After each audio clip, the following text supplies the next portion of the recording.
السلام علیکم، آپ دیکھ رہے ہیں آئینہ اور میں ہوں محمد طاہر۔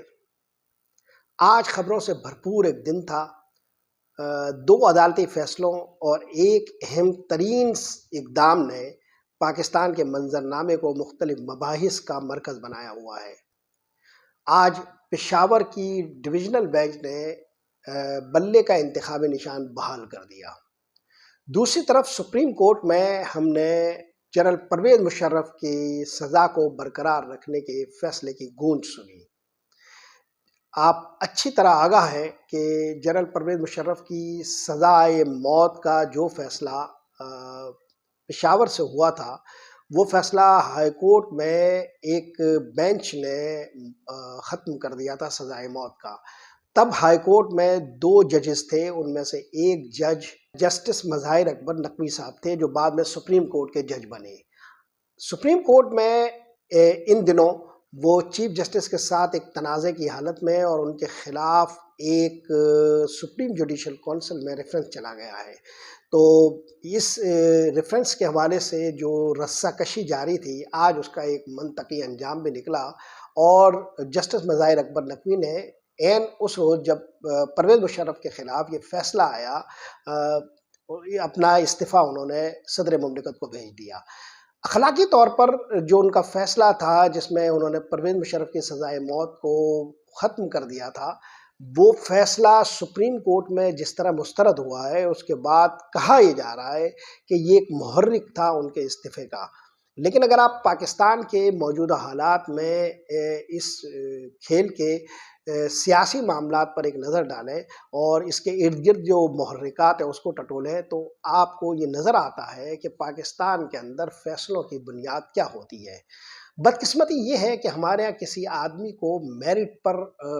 گھر چلتا نہیں کیا جاتا، نہ ہی کسی آدمی کے متعلق کوئی فیصلہ میرٹ پر ہوتا ہے۔ ہمارے ہاں ایک کھیل ہوتا ہے اور وہ کھیل یہ کہ فیصلہ ساز قوتوں کو جب کوئی آدمی سازگار نہیں ہوتا تو پھر اس آدمی کے کیریکٹر کو ٹٹولا جاتا ہے۔ جسٹس مظاہر اکبر نقوی کا جو ریفرنس سپریم جوڈیشل کونسل میں گیا، وہ عدالت میں جاری ایک رسہ کشی اور مخصوص سیاسی حالات اور مخصوص سیاسی فیصلوں کے تناظر میں تھا۔ پاکستان کے معزز چیف جسٹس صاحب اس معاملے میں جس قسم کا ذہن اپنا واضح کر چکے تھے، اس کے بعد قطعی طور پر یہ سمجھا جا رہا تھا کہ سپریم جوڈیشل کونسل میں جو فیصلہ ہوگا وہ ان کے خلاف ہوگا۔ چنانچہ دو باتیں ہم دو مختلف نقطہ نظر کا اس وقت مشاہدہ کر رہے ہیں۔ ایک نقطۂ نظر تو ہمیں اس طبقے سے سننے کو مل رہا ہے جو پی ایم ایل این کے قریب ہے اور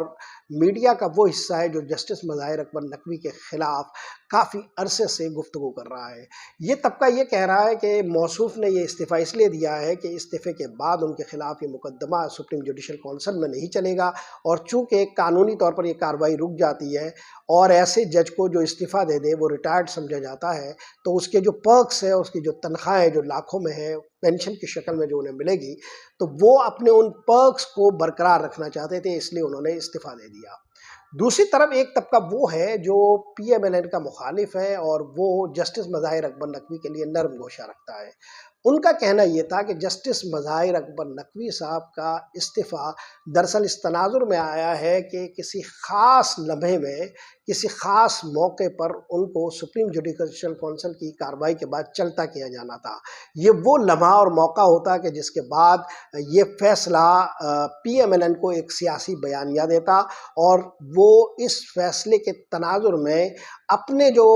میلے کپڑے تھے اس کے اجلے ہونے کا کوئی دعویٰ کرتے۔ اس لیے یہ موقع اور یہ پہل ان سے چھین کر ایک طرح سے جسٹس مظاہر اکبر نقوی نے وہ فیصلہ جو بعد میں ہونا ہی تھا، اس لیے انہوں نے وہ پہل کاری پی ایم ایل این سے چھین لی۔ یہ دو مختلف نقطہ نظر ہیں، لیکن اصل بات یہ نہیں ہے۔ اصل بات یہ ہے کہ اس نظام کو ہمیشہ ایک کرپٹ آدمی ہی سوٹ کرتا ہے۔ پاکستان میں کسی شعبے میں آپ چلے جائیں، ہر آدمی جس کے دامن میں ذرا سا بھی کوئی داغ ہو، اس کی حفاظت کی جاتی ہے اور اسے برقرار رکھا جاتا ہے، اور ایسا اس لیے کیا جاتا ہے کہ وہ نظام کے فیصلوں کو چلانے میں معاون کا کردار ادا کرتا ہے۔ حالیہ دنوں میں چھوٹی اور بڑی عدالتوں میں جو فیصلے ہوئے ہیں، اس کے پیچھے جو اصل تحریک تھی وہ سیاسی تھی۔ کچھ مخصوص فیصلوں کے تناظر میں ان فیصلوں کو کو آسانی سے کروانے کے لیے ایسے لوگوں کو استعمال کیا جاتا رہا جن کی ماضی پر کوئی انگلی رکھی جا سکتی تھی، انگشت نمائی کی جا سکتی تھی، یا جن کے دامن پر کوئی ایسا داغ تھا جو انہیں عوام میں شرمندہ کرانے کے کام آ سکتا تھا۔ اس لیے ایسے لوگوں کے ذریعے مختلف فیصلے کرائے گئے۔ یہی کچھ پاکستان میں ہوتا ہے۔ مثلا آپ یہاں کے مختلف کرداروں کو دیکھیں، چاہے وہ سیاسی ہو، کاروباری ہو، یا کسی بھی طرح کے کریکٹرز ہوں۔ ملک ریاض کی مثال لے لیجئے۔ ملک ریاض کراچی میں بیشتر زمینوں کو نگل گیا، اور زمینوں پر قبضے کرانے کے بعد سرکاری اداروں کو اس کام پر مامور کیا گیا کہ وہ ان زمینوں کو سیدھا کریں۔ لیکن اس پورے عرصے میں جب وہ زمینوں کو نگل رہا تھا، ذرائع ابلاغ کے بہت چھوٹے سے حصے میں، کیونکہ اکثر حصہ تو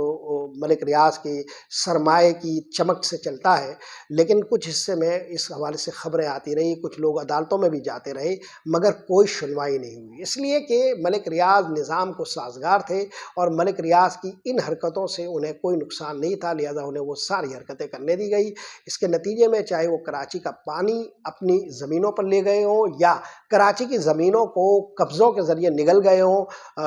بستیوں کی بستیاں انہوں نے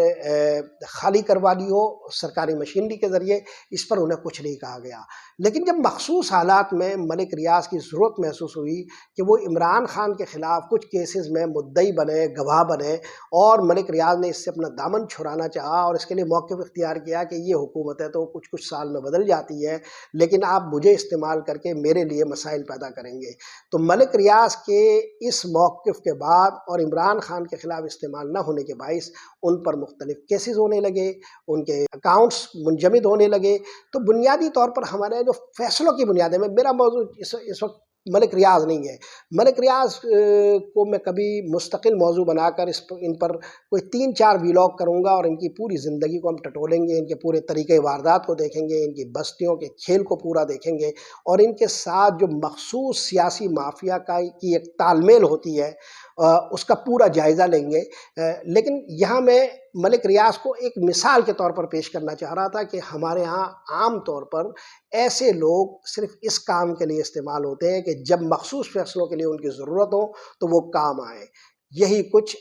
جسٹس مظاہر اکبر نقوی کے معاملے میں بھی ہے۔ تو مظاہر اکبر نقوی صاحب کا استعفیٰ آ چکا ہے، وہ اپنے پرکس کے ساتھ، اپنی مراعات کے ساتھ اب اپنے گھر کو سدھار رہے ہیں، اور اب وہ ریٹائرڈ جج ہی کہلائیں گے، سپریم کورٹ کے سابق جج کہلائیں گے، اور وہ جو جوڈیشل کونسل میں ان کا ریفرنس ہے، وہ اب اپنی موت آپ مر جائے گا اپنے ضوابط کے تحت۔ لیکن آج کی جو سب سے بڑی ڈیولپمنٹ ہے وہ پشاور ہائی کورٹ کی ڈویژنل بینچ سے بلے کی بحالی کی فیصلے سے جڑی ہوئی ہے۔ بلے کی بحالی کا جو فیصلہ ہوا ہے وہ انتہائی قانونی اور منطقی تھا۔ بلے کی بحالی کے بعد پاکستان کے سیاسی منظرنامے پر مختلف قسم کے مفروضوں کا ایک طوفان اٹھا ہے۔ میں ابھی اس کے پس منظر میں کچھ ملاقاتوں کے حوالے سے جو خبریں ہیں وہ بھی آپ کی گوش گزار کرتا ہوں، لیکن اہم بات یہ ہے کہ الیکشن کمیشن نے جو سامنا کیا پشاور کی ہائی کورٹ کی ڈویژنل بینچ کا، وہاں ان سے جو مختلف سوالات ہوئے ان میں سے کسی سوال کا جواب الیکشن کمیشن کے پاس نہیں تھا۔ میں اپنی معلومات کی بنیاد پر آپ کو یہ بتا رہا ہوں کہ الیکشن کمیشن کے اندر بھی یہ سوچ موجود تھی کہ پی ٹی آئی کے ساتھ بلے کا نشان نہیں چھیننا چاہیے۔ چیف الیکشن کمشنر جو پاکستان تحریک انصاف کے خلاف ایک فریق بن چکے ہیں، اور وہ الیکشن کرا نہیں رہے بلکہ پی ٹی آئی کے خلاف الیکشن لڑ رہے ہیں، ان کے جو مخصوص قسم کے اقدامات اور فیصلے ہیں وہ الیکشن کمیشن کے لیے سبقے کا باعث بن رہے ہیں۔ ایک ایسے وقت میں کہ جب الیکشن کو چند ہفتے رہ گئے ہیں، 1 مہینے سے کم وقت رہ گیا ہے، تو الیکشن کمیشن کو ایسی خفت کا سامنا کرنا پڑ رہا ہے کہ جو اس کی ساکھ کو مجروح کر رہا ہے، جو اس کے اعتماد کو ختم کر رہا ہے، اور خود الیکشن پر بھی کئی سوالات اٹھا رہا ہے۔ اسی الیکشن کمیشن نے غیر معمولی طور پر تحریک انصاف سے اس کا بلہ چھینا تھا۔ 22 دسمبر 2023 کے فیصلے میں الیکشن کمیشن نے جب یہ بلہ چھینا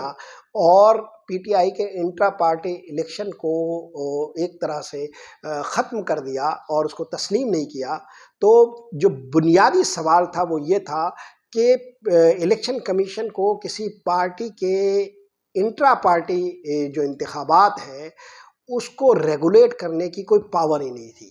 لیکن اپنی حدود سے تجاوز کرتے ہوئے الیکشن کمیشن نے یہ کام کیا، اور ایسا اس لیے کیا کہ کہیں سے کوئی دباؤ تھا، کہیں کوئی فرمائش تھی، اور خود چیف الیکشن کمشنر کی متعصبانہ جو مووز ہیں وہ تھی، جس کے باعث وہ تحریک انصاف کے خلاف اپنی حد سے تجاوز کرنے کا باعث بنے۔ اس کے نتیجے میں جب تحریک انصاف اسی پشاور ہائی کورٹ کی ایک رکنی بینچ کے پاس اپنا کیس لے کر گئی تو اس ایک رکنی بینچ نے بلے کا انتخابی نشان بحال کر دیا تھا، مگر الیکشن کمیشن نے اس کی اپیل دائر کی، اور اس اپیل میں اس فیصلے کو جو بلے کی بحالی کا تھا وہ معطل کر دیا گیا تھا، اور معاملہ ڈویژنل بینچ کے پاس چلا گیا تھا۔ آج اس ڈویژنل بینچ نے الیکشن کمیشن کا موقف تفصیلی سننے کے بعد اور مختلف سوالات کے بعد الیکشن ایکٹ کے جن شقوں کے سہارے یہ فیصلہ کیا تھا، ان تمام شقوں پر مختلف سوالات کر کے الیکشن کمیشن کو پوری طرح گھیر کر یہ فیصلہ کیا۔ یوں بلے کی بحالی کا فیصلہ الیکشن کمیشن کی ذلت آمیز شکست کے ساتھ ہوا ہے۔ ظاہر ہے بلے کی بحالی کے بعد تحریک انصاف کے کارکنان کے حوصلے بہت بلند ہوئے ہیں۔ تحریک انصاف کو جو نقد فائدے اس سے ہوں گے وہ یہ کہ بلے کے انتخابی نشان کے بعد ان کی جماعت کی جو ایک شیرازہ بندی ہے، اور اس شیرازہ بندی کے تحت الیکشن میں جو انہیں تحفظ حاصل ہوگا ایک جماعت کے طور پر جیتنے کے بعد، قوانین کے حساب سے وہ کیفیت ان کی بحال ہو گئی ہے۔ اور یوں تحریک انصاف کے اوپر جو پہلے سے خطرہ منڈلا رہا تھا کہ اگر انہیں آزاد حیثیت میں الیکشن لڑنا پڑا تو ان کے جیتنے والے ارکان اسمبلی کو اچک کر لے جائے گا، یا کوئی انحراف کرایا جا سکتا ہے پارٹی قائد کی ہدایت کے برخلاف، تو وہ جو خطرہ تھا ارکان کے انحراف کا، وہ خطرہ اس فیصلے کے ساتھ ٹل گیا ہے۔ تیسری اہم ترین بات یہ ہے کہ الیکشن کے دوران یہ اندازہ کیا جا رہا تھا کہ پی ٹی آئی کو ایک بڑی شکست سے دوچار کیا جا سکتا ہے اگر اس کے انتخابی نشان کو چھین لیا جائے، کیونکہ دیہاتوں اور گاؤں کے لوگوں کے بارے میں یہ قیاس کر لیا گیا تھا کہ ان کی جو فہم و فراست ہے وہ ایسی نہیں ہے کہ اگر انہیں بلے کا انتخابی نشان نہ دکھایا جائے تو وہ پی ٹی آئی کے امیدواروں کو تلاش کر کے اور جو انتخابی نشان الگ الگ دیے گئے ہوں گے اس کے مطابق وہ فیصلہ کر سکے۔ اس صورت میں پی ٹی آئی کو ایک بڑی ایکسرسائز کرنی پڑتی اور اپنے ہر حلقے کے امیدوار کے الگ الگ انتخابی نشان کو اس حلقے میں عوام تک پہنچانا پڑتا اور اس کی ایک زبردست مہم برپا کرنی پڑتی۔ لیکن پی ٹی آئی کو انتخابی نشان مل جانے کے بعد اب کم از کم یہ بات تو واضح ہو گئی ہے کہ پی ٹی آئی کے لیے یہ ایک بڑا مارکا آرا فیصلہ ہے، اور انہیں اپنی کیمپین چلانے میں بہت آسانی ہوگی، جو انہیں بہت زیادہ چلانے کی ضرورت بھی نہیں ہے۔ تحریک انصاف کے لیے جو بلے کا انتخابی نشان بحال ہوا ہے، اسے اس کے مخالفین اب یہ کہہ رہے ہیں کہ اب یہ بلہ بلا بن کر انتخابات میں ایک خطرہ بنے گا۔ اب سوال یہ پیدا ہوتا ہے کہ کیا بلے کے اس انتخابی نشان کی بحالی کے بعد تحریک انصاف کی جو بے پناہ مقبولیت ہے، جو 65% سے زائد ہے، اور تمام سیاسی جماعتیں مل کر بھی اس سطح تک نہیں پہنچتی جہاں اکیلی تحریک انصاف کھڑی ہے، اس کا مقابلہ پی ایم ایل این اپنے اتحادیوں کے ساتھ کر پائے گی یا نہیں؟ پی ایم ایل این میں ابھی تک زندگی کے کوئی آثار پیدا نہیں ہو سکے ہیں، ابھی تک وہ اپنے اتحادیوں کے ساتھ اختلافات کے مسئلے سے دوچار ہے، اور اب اسلام آباد کی فضاؤں میں جو خبریں گردش کر رہی ہے وہ یہ ہے کہ پی ایم ایل این جس مہین دھاگے کے ساتھ طاقتور حلقوں سے بندھی ہوئی تھی، وہ مہین دھاگا بھی اب کمزور پڑتا جا رہا ہے۔ تحریک انصاف کی ایک طرف پیش قدمیاں جاری ہے، وہ ہر وقت عوام کے اندر مباحث کا موضوع ہے، پھر جو کچھ تحریک انصاف کے ساتھ ہو رہا ہے وہ ہر جگہ زیر بحث آ رہا ہے۔ دوسری طرف پی ایم ایل این ان مباحث کو شفٹ کرنے میں کامیاب نہیں ہو سکی، اور تحریک انصاف کے مقابلے میں نواز شریف یا نواز لیگ مباحث کی ڈرائیونگ سیٹ پر ابھی تک نہیں بیٹھ سکے ہیں، وہ موضوع بحث نہیں ہے کہیں پر بھی، کسی صوبے اور کسی علاقے میں نہیں۔ اس وقت بھی نواز شریف صاحب بند کمروں کی سیاست کرنے میں مصروف ہیں، اور انہوں نے انتخابات میں جیتنے کی تمام ذمہ داری ان لوگوں پر ڈال دی ہے جو انہیں لندن سے یہاں لے کر آئے ہیں۔ اب جو اطلاعات گردش کر رہی ہے وہ یہ کہ اسلام آباد میں ایک اہم اجلاس میں ان کو یہ کہا گیا ہے کہ ان کے پاس کوئی ایسا ہنسا نہیں ہے کہ جس سے وہ حکومت بنا سکے۔ اگر بہت زیادہ اتھل پتھل کی گئی تب بھی وہ ایسے ہنسے کو نہیں پہنچ پائیں گے کہ جس سے حکومت سازی ہو سکے۔ اب ایک دوسرا خیال یہ بھی گردش کر رہا ہے کہ تحریک انصاف کو